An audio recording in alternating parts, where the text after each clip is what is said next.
এক সিম থেকে আরেক সিমে এমবি বা ডাটা ট্রান্সফার করুন। এক সিম থেকে আরেক সিমে ব্যালেন্স ট্রান্সফার। আপনার একটা সিমে বেশি পরিমাণ এমবি আছে, মেয়াদ চলে যাবে, তখন আপনি অন্য একটা সিমে সেই এমবিটাকে ট্রান্সফার করতে পারবেন। এবং ভুলে ফোনে বেশি টাকা রিচার্জ করে ফেলছেন, খরচ করতে পারছেন না, তখন কিন্তু আপনি অন্য আরেকটা নাম্বারে সেই টাকাটাকে ট্রান্সফার করতে মাত্র 30 সেকেন্ড।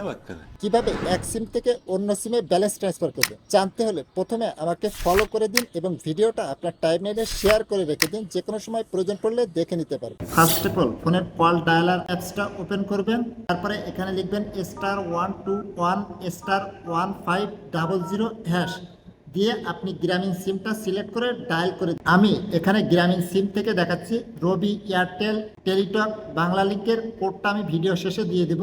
এখন প্রথমে আপনাকে রেজিস্ট্রেশন করতে হবে, তার জন্য এখানে 1 লিখে সেন্ড করে দিবেন। সাথে আপনার ফোনে একটা SMS এর মাধ্যমে পিন আসবে, সেই পিনটা আপনার প্রয়োজন আপনাকে এরকম একটা মেসেজ দিয়ে পিন দিয়ে দিবে, আপনি এই পিনটা মনে রাখবেন। এরপরে আবারও ডায়াল প্যাড ওপেন করবেন, এখানে লিখবেন *121*1500# লিখে ডায়াল করে দিবেন। এখানে 2 নম্বরে পেয়ে যাবেন ব্যালেন্স ট্রান্সফার, এখানে 2 লিখে সেন্ড করবেন।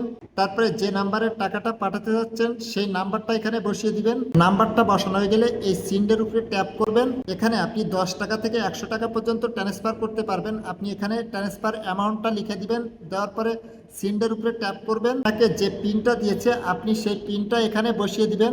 সিন্ডের উপরে ট্যাপ করবে, সাথে সাথে তার ফোনে টাকাটা চলে যাবে। এখানে আমি রবি, বাংলালিংক, এয়ারটেল, টেলিটকের কোডটা দিয়েছি। গ্রামীণ সিমে যেভাবে ব্যালেন্স ট্রান্সফার করেছি সেম প্রসেসে সেমভাবে আপনি যে কোনো সিমে ব্যালেন্স ট্রান্সফার করতে পারবেন।